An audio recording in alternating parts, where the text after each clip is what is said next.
पनवेल महापालिकेच्या आशीर्वादाने कळंबोलीजवळ उभारलाय अवैधरित्या महाकाय होर्डिंग.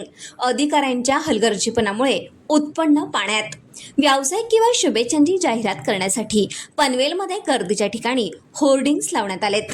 मात्र कळंबोलीत MGM हॉस्पिटलजवळ होर्डिंग उभारण्यासाठी सुरक्षेचे सर्व नियम डावलून आणि शेजारीच असलेल्या वाहतूक शाखेच्या नाकावर ठिचून या ठिकाणी भले मोठे होर्डिंग उभारलेत. येणारा पावसाळा आणि वादळ वारा लक्षात घेता वाहतुकीच्या ठिकाणी असे होर्डिंग उभारणं धोक्याचं आहे. यामुळे एखादी दुर्घटना घडल्यास त्यात जबाबदार कोण असेल असा प्रश्न उपस्थित केला जातोय. 30 फुटाच्या वर होर्डिंग उभारायचं असेल तर महानगरपालिकेच्या नगररचना विभाग आणि बांधकाम विभागाची तशी अधिकृत परवानगी घ्यावी लागते. मात्र या ठिकाणी होर्डिंग उभारताना फक्त जागेची परवानगी घेतली असल्याचं बोललं जात आहे. मग नियम डावलून भव्य होर्डिंग उभारले जात असतील तर साहजिकच कररूपी उत्पन्न बुडाल्याने महापालिकेचं नुकसान होतं. कळंबोली वाहतूक शाखेच्या मागे कालभैरव ढाब्याजवळ हा महाकाय होर्डिंग उभारलाय.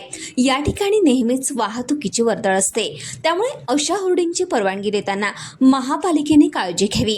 अवैधरित्या उभारण्यात येणाऱ्या या होर्डिंगवर कारवाई करावी.